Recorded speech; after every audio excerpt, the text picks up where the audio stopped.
आनंद भगवान की, सतगुरुदेव भगवान की, सत्य सनातन वैदिक धर्म की, ज्ञान स्वरूपेश्वर महादेव की, शिव महापुराण की। ब्रह्मानंदम परम सुखदम केवलम ज्ञानमूर्ति, द्वंद्वातीतं गगन सदृशं तत्त्वमस्यादिलक्ष्यम्, एकं नित्यं विमलमचलं सर्वविधि साक्षिभूतं, भावातीतं त्रिगुणरहितं सद्गुरुं तं नमामि। नित्यशुद्धं निराभासं निराकारं निरञ्जनं नित्यभूतं चिदानन्दं तस्मै श्री गुरुवे नमः। तस्मै श्री गुरुवे नमः।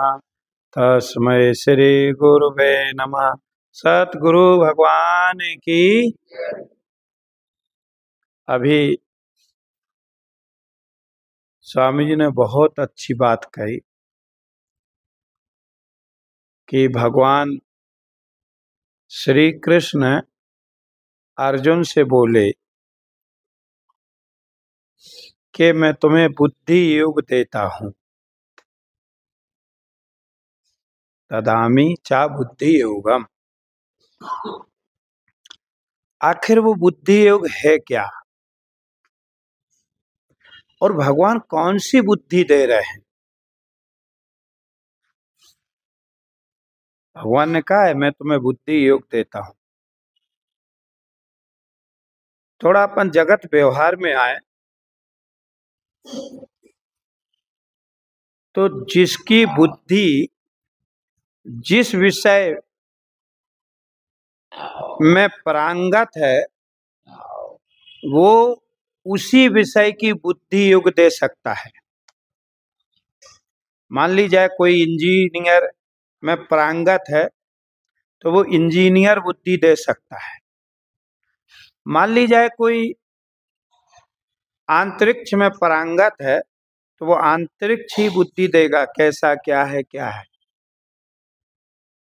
आप देखें जिसकी बुद्धि जिस विषय में पारंगत है वो उसी विषय को दे सकता है।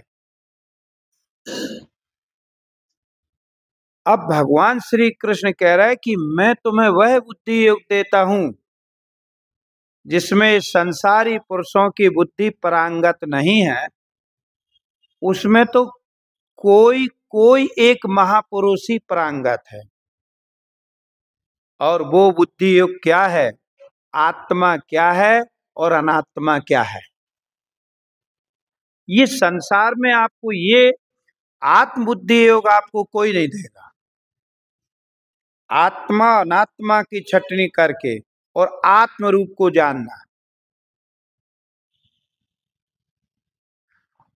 आप देखें संसार में जिसकी जिस विषय में पारंगत बुद्धि है वो यदि दूसरे को बुद्धि योग उस विषय की दे रहा है तो जो उस बुद्धि योग को प्राप्त कर रहा है उसको भी अपनी इंद्रियां संयमित करने पड़ती हैं, संयम करने पड़ती हैं।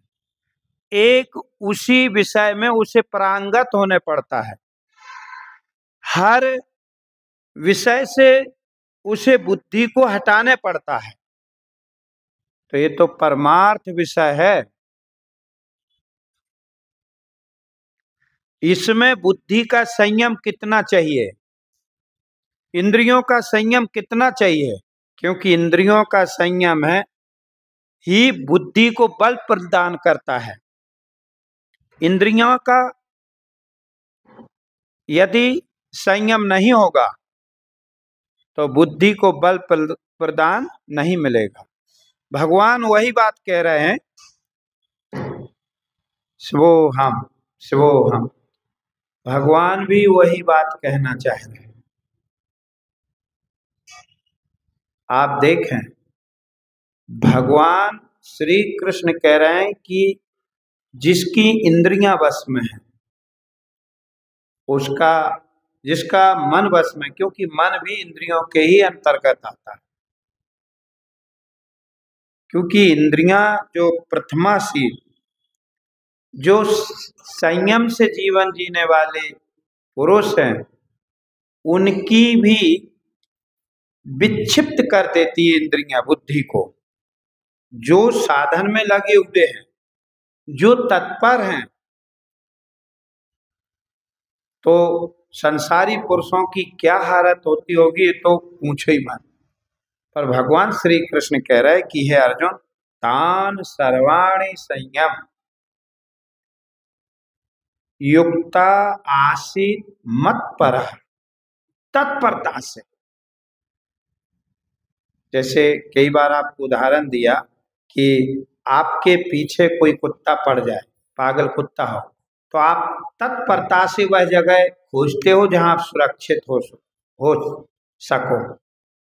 या कभी आपने देखा हो कि पानी आ रहा हो, तो आप तत्परता से भागोगे, जल्दी से भागोगे और वह जगह खोजोगे कि जहां हम बरसात से बच सकें। तो तत्परता ले आने पड़ेगी। जैसे कोई पढ़ने वाला बच्चा पढ़ाई में तत्परता ले आता है और जगह से अपनी बुद्धि को समेट लेता, एक पढ़ाई में ही युक्त कर देता है। ऐसे ही जो परमात्मा प्राप्ति के लिए लगे हुए साधक गण हैं, देखो जो संसार में जीवन जी रहे ना, उन्हें साधक नहीं कहा। आप देखें, उन्हें सीधा कहा संसारी, कामी, लोभी, क्रोधी। उनके लिए सीधे सीधे शब्दों का प्रयोग है और उनके लिए कोई इंद्रियों का संयम नहीं होता। पर जो साधक किसको कहते हैं? जो परमात्मा की प्राप्ति के लिए प्रयत्नरत है। साधक किसको कहते हैं? जो साध्य को प्राप्त करना चाहता है। देखें आप, जो साध्य को प्राप्त करना चाहता है, साध्य क्या है? परमात्मा, ब्रह्म, अविनाशी, साध्य वो है। और साधक कौन है? जो उस अविनाशी ब्रह्म को प्राप्त करना चाहता है। उस अविनाशी ब्रह्म प्राप्ति के लिए जो तत्पर है, वो साधक है। ऐसे साधक की ही ये जो विषय है, इन्हीं को, इनकी इंद्रियों को अपनी ओर खींच लेते हैं, तो फिर विघ्न आ जाएगा ना। जैसे मान लीजिए कोई पढ़ने वाला बच्चा है, उसकी बुद्धि विषयों की ओर खिंच जाए। कई बार आपने देखा है, कोई अपने बच्चे को बाहर पढ़ने के लिए भेजता है और उस बच्चे की बुद्धि वहां संयमित ना हो, इंद्रियां उसकी बस में ना हो, तो जैसे वो जिसके लिए गया, वो किसका साधक था? पढ़ाई का, लेकिन वो नहीं पढ़ पाता क्योंकि उसकी इंद्रियां असंयमित हो गई।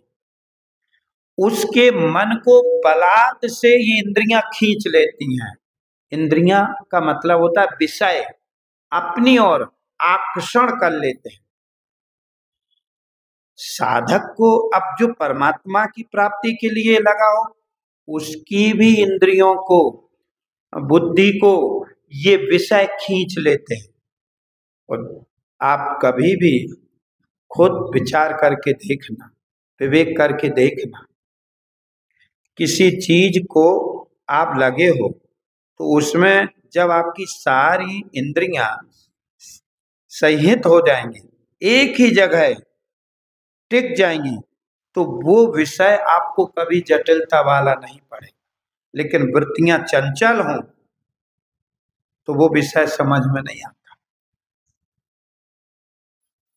भगवान श्री कृष्ण अर्जुन को उपदेश सुना रहे हैं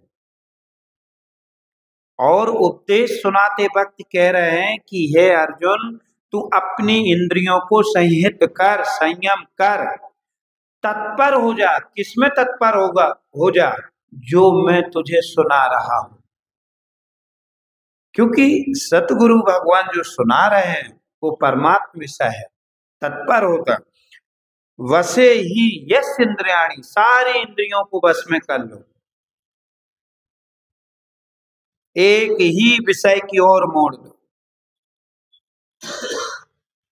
तस्य प्रज्ञा प्रतिष्ठिता, प्रज्ञा कहते हैं बुद्धि को, उसकी बुद्धि प्रतिष्ठित है, वो स्थिर है। प्रतिष्ठित माने स्थिर हो जाना। अब मान ली जाए कि जिनकी बुद्धि इंद्रियों से चलायमान, इंद्रियां कभी शब्द की ओर खींचे, कभी रूप की ओर जाए, कभी रस की ओर जाए।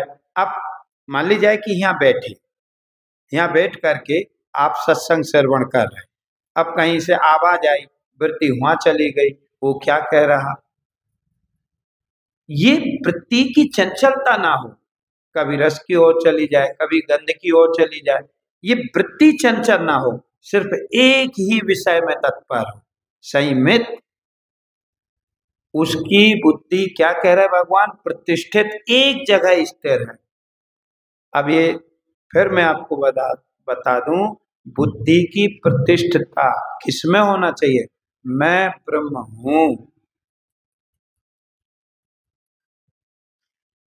मैं देव हूं, ये हर किसी की बुद्धि प्रतिष्ठित है। मैं जन्मा हूं, मैं मर जाऊंगा, यहाँ किसी की बुद्धि प्रतिष्ठित नहीं कराना, किसी को नहीं जनाना, यहाँ तो उनकी बुद्धि पहले ही से प्रतिष्ठित है, ये बुद्धि युक्तों ने पहले ही से प्राप्त है। पर कौन बुद्धि युक्त प्राप्त नहीं है कि मैं तीन देह से परे साक्षी चेतन, मैं दृष्टा हूं, दृश्य नहीं, मैं साक्षी हूं, साक्ष नहीं। ये बुद्धि योग भगवान श्री कृष्ण अर्जुन को दे रहे हैं, ना कि और कोई बुद्धि योग दे रहे हैं। और जो सतगुरु होते ना, वो भी यही बुद्धि योग देते, उस परमात्मा को जनाने के लिए। जो उस परमात्मा को जनाए, जो उस परमात्मा के विषय में बताए, इससे अच्छी और बुद्धि योग क्या होगा, जो तुम्हें जन्म और मृत्यु की भ्रांति से मुक्त कर दे, जो तुम देह इंद्रियों के साथ में तादात्म्य किए हुए हो, इससे मुक्त कर दे, जो तुम्हें ये स्पष्ट कर दे कि ये तुम नहीं हो किंतु तुम हो, ये नहीं कि तुम नहीं हो, पर तुम शरीर नहीं हो, तुम इंद्रियां नहीं हो, तुम मन बुद्धि नहीं हो तुम आत्मा हो, आत्मा। ना आप स्थूल देह हो, ना आप सूक्ष्म देह हो, ना आप कारण देह हो, आप आत्मा हो। आत्मा ही ब्रह्म है, ब्रह्म ही आत्मा है। इसमें जिनका किंचित मात्र भी भेद ना रह जाए और जिनका बिल्कुल भी देह भाव ना रह जाए,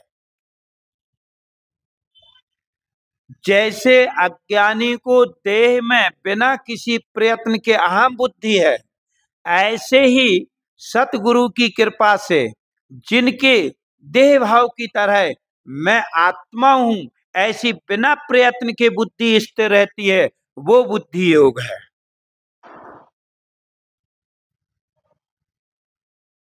तो भगवान यही तो बुद्धि योग दे रहे हैं कि ना जायते ना मृत्यते। भगवान कोई दूसरी बुद्धि योग नहीं दे रहे। हे अर्जुन, तू अपनी बुद्धि को इस तरह से प्रतिष्ठित कर कि जो सर्वधिष्ठान रूप ब्रह्म है सो मैं हूं, जो मैं हूं सो सर्वधिष्ठान रूप ब्रह्म है। यही तो कोई बुद्धि योग देने वाला नहीं है संसार में, और सब लोग सब तरह की बुद्धि दे रहे। अभी चोर की संगति हो तो वो कौन सा बुद्धि योग देगा, चोरी, छलावा। आप जैसी बुद्धि वाले लोगों के साथ में रहो, वो आपको बुद्धि प्रदान वैसी ही करेगा जैसी उसकी बुद्धि है। यदि मान ली जाए उसकी बुद्धि परमार्थ बुद्धि नहीं है, आत्म बुद्धि नहीं है, ब्रह्म बुद्धि नहीं है, उससे आप आत्म बुद्धि की प्राप्ति की इच्छा करो, ब्रह्म बुद्धि की प्राप्ति की इच्छा करो, वो तुम्हें क्या बता पाएंगे। इसीलिए हे अर्जुन, मैं तुम्हें बुद्धि योग देता हूं परमार्थ बुद्धि योग, व्यवहार बुद्धि योग संसार में कितने ही देने वाले हैं, इनकी कोई कमी नहीं है, लेकिन परमार्थ बुद्धि योग देने वाला कोई एक सच्चा पुरुष होता है। मनुष्याणाम सहस्त्रेषु, हजारों मनुष्यों में कोई एकाध इसे प्राप्त करने का इच्छुक होता है, और कोई कोई इसे प्राप्त इस बुद्धि का देने वाला होता है। अरे जो तुम्हें परमार्थ बुद्धि दे, बस उसकी शरण में हो जाओ, वही भला है, क्योंकि वो तुम्हें इस जन्म और मृत्यु रूपी संसार सागर से बड़ी सहजता में निकाल देंगे। और उस बुद्धि युग की प्राप्ति के लिए, जैसे कहा ना अभी आपसे, कि साधारण ज्ञान प्राप्ति के लिए भी हमको इंद्रियां संयमित करने पड़ता है, संहित करने पड़ता है, उनकी चंचलता को रोकने पड़ता है, उनकी रजोगुणता का दमन करने पड़ता है, उसमें भी हमें सतोगुण की बढ़ोतरी करने पड़ती है। सतोगुण माने तटस्थता, एकाग्रता, स्थिरता, तब साधारण संसार का जो ज्ञान है वो भी हम प्राप्त कर पाते हैं। तो ये तो नारायण परमार्थ ज्ञान है। इसके लिए आपको कितनी तटस्थता चाहिए, कितनी तत्परता चाहिए। पढ़ने वाले बच्चे कुछ नहीं देखते, बस उनका पढ़ाई में। एक बच्चा ने बताया था वो रात्रि में कुल 3 घंटे सोता था। कितने? 3 घंटे। बाकी उसके 2 घंटे और काम में, बाकी वो 18 घंटे पढ़ाई करता था। एक साधारण धन कमाने के लिए हमको इतना समय देने पड़ता है, तब वो पढ़ाई पूरी हो पाती और हम ये प्राप्त कर पाते। जितनी हम पढ़ाई करते उससे हमें धन ही तो मिलता है, जो कल के दिन नष्ट हो जाता। पर जो सतगुरु आपको बुद्धि योग देते हैं, जो सच्चे संत आपको बुद्धि योग देते हैं, कोई महापुरुष आपको बुद्धि योग देता है, तो नारायण वह जन्म मृत्यु से रहित परमार्थ बुद्धि योग देता है, अविनाशी बुद्धि योग देता है। वह आपको सच्चिदानंद बुद्धि योग देता है, वह आपको आत्म बुद्धि योग देता है। तो कितना संयम चाहिए। इसीलिए इस ब्रह्म विद्या के लिए तत्पर हो जाओ, आलस मत करो, इसमें प्रमाद मत करो। ये प्रमाद बड़ा खराब है। साधारण व्यवहार में भी प्रमाद आदमी की खेती खराब कर देता है। आलस में पड़े रहो। साधारण मनुष्य भी यदि प्रमाद करे तो अपना वो जीवन व्यवस्थित नहीं जी पाता है। तो फिर परमार्थ विषय में कैसा प्रमाद, कैसा आलस। ये तो यहाँ तो तत्परता दिखाओ, जितने जल्दी हो सके अविनाशी ब्रह्म तत्व को प्राप्त करके फिर तुम जीवन जियोगे, तुम्हें कभी भी जीवन में ऊब नहीं आएगी, कभी भी तुम्हें एक कुंठित बुद्धि नहीं होगी। आप प्रसन्नता से, आनंदता से आप अपना जीवन जियोगे। ये मत सोचो कि हम गृहस्थी हैं, हमारे जीवन में तो ये सब लगा ही रहेगा, ये तो ना।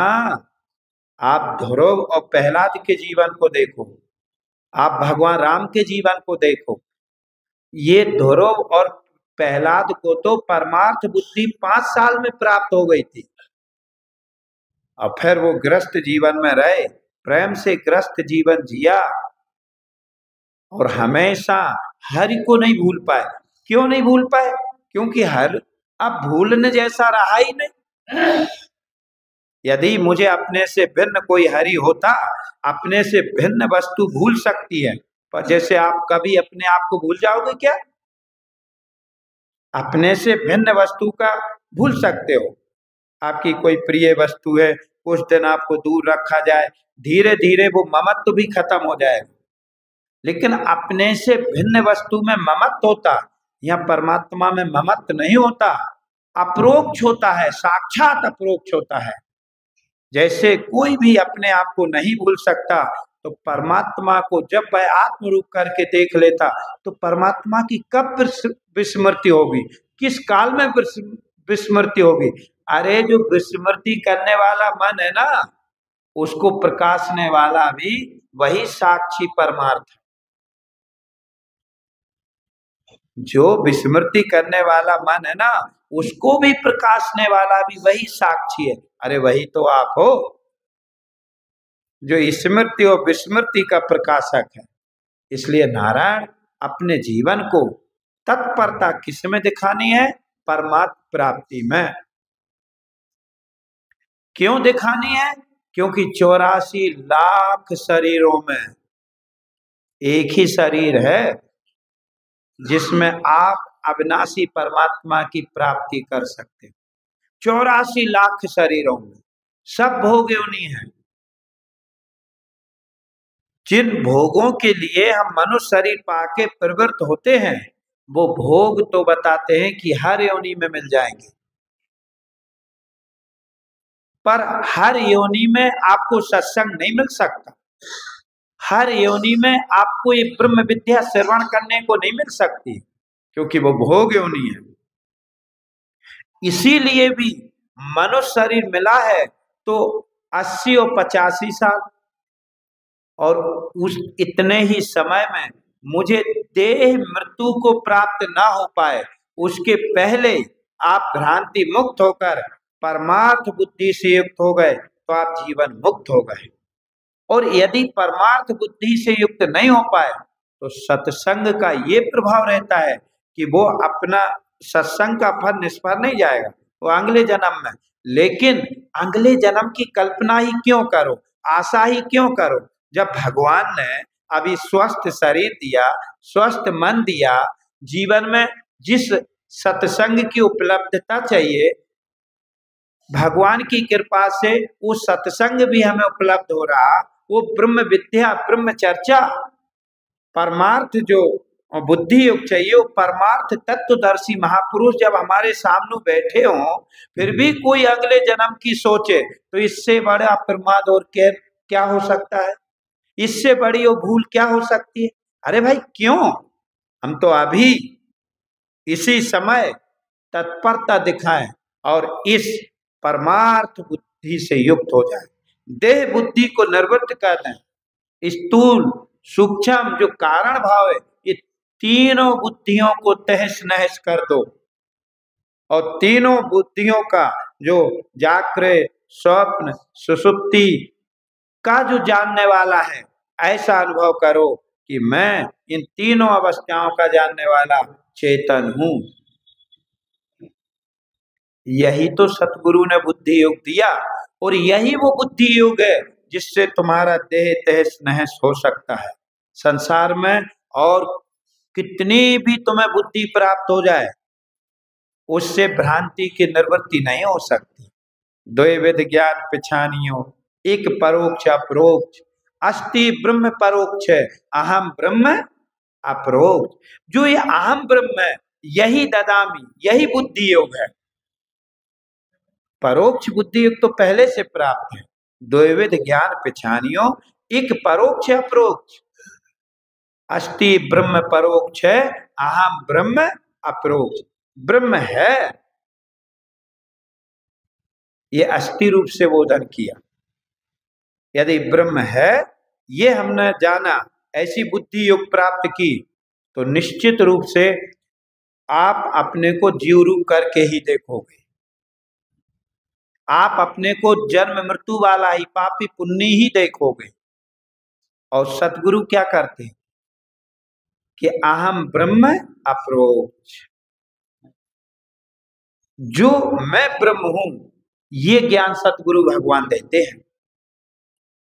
और जब मैं ब्रह्म हूं ये तुम्हें प्राप्त होगा, तो फिर तुम अपने को आत्म रूप करके जब आप ध्यान लोगे, अपने को आत्म रूप करके आप जब देख लोगे, तब फिर आप देखना कि मैं जिसको पहले मैं कहता था, उस मैं से मैं कौन सा मैं हूं, उन मैं से मैं कौन सा मैं हूं, इंद्रियां रूपी मैं हूं कि देह रूपी मैं हूं। आप देखना, पहले आप अपने आत्म रूप को जान लो, फिर जिसको तुम मैं कहते थे ना, इसको देख देख के आपको हंसी आएगी। इसको देख देख के आप सोचोगे कि यार अविद्या ने भी क्या करके दिखा दिया था। लेकिन जब तक आत्म तत्व को हम नहीं जान लेंगे, अपने आत्म स्वरूप को नहीं जान लेंगे, तब तक नहीं। इसलिए नारायण, ये जीवन मिला हुआ है, इस जीवन का सार यही है कि आप सत्संग करें। नित्य नित्य ही करना चाहिए। यदि नित्य नहीं मिले तो जब भी मिले सत्संग में जाएं, तत्वदर्शी महापुरुषों के सानिध्य में बैठें, क्योंकि वो तत्वदर्शी महापुरुष आपको तत्वदर्शी ही बुद्धि देंगे। जैसे कहा ना कि कहते ना कि जैसी रंगत वैसी संगत। आप जैसी रंगत, आप जैसे लोगों के बीच में रहोगे वही तो रंगत चढ़ेगी। जैसी संगत वैसी रंगत। जैसे अब चोरों के साथ में रहो तो वहां तुम सोचो कि हमें परमार्थ बुद्धि उत्पन्न हो, धर्म बुद्धि उत्पन्न हो, हम साहूकार बुद्धि उत्पन्न हो, तो भाई चोरों के साथ में रहेगा तो बुद्धि भी वैसी होगी जैसे। तो यदि आप तत्वदर्शियों का सानिध्य प्राप्त करोगे, आप सतगुरुओं के सानिध्य में बैठोगे, तो तुम्हें तत्व बुद्धि होगी, तत्व निष्ठा बढ़ेगी, आत्म तत्व जान पाओगे। और यदि देह अज्ञानियों के संग रहोगे तो फिर देह बुद्धि बढ़ेगी। जीव भाव पहले जीव भाव और वो बांध देंगे तुम। इसलिए सच्चा सतगुरु वही होता है जो आपको जन्म और मृत्यु के बंधन से छुटा दे। मनुष्य शरीर, देखो बहुत सारी बातें, मनुष्य शरीर में भी गुरु हम इसीलिए बनाते हैं कि जिसका तात्पर्य होता है जो हमें वह बंधन के पार कर दे। जिन सतगुरुओं के उपदेश को श्रवण करके हम देह के अभिमान से मुक्त होकर अपने आत्म स्वरूप को जान सके। गुरु का बनाना ही इसीलिए होता है। इसलिए नारायण, ये जीवन मिला है, इसका लाभ लो। तो भगवान कह रहे हैं तान सर्वाणि संयम युक्त आसीत मत मत परह बसे ही यस इंद्रियाणी, जिनकी इंद्रियां वश में है। किनकी इंद्रियां वश में है? जो मत परा तत्परता से, हाँ, इस विषय में लगे हुए हैं, जो अपनी इंद्रियों को इधर उधर नहीं जाने देते। इसी एक में तस्य प्रज्ञा प्रतिष्ठिता, उसकी प्रज्ञा मैं ब्रह्म हूं, जिनके ऐसी प्रतिष्ठित है बुद्धि, क्योंकि यहीं आके ही तो विराम मिलेगा और कहीं विश्राम नहीं है। तो तस्य प्रज्ञा प्रतिष्ठिता। आ जाए। बोले सच्चिदानंद भगवान की, सतगुरुदेव भगवान की, सत्य सनातन वैदिक धर्म की, ज्ञान स्वरूपेश्वर महादेव की, शिव महापुराण की। शिवो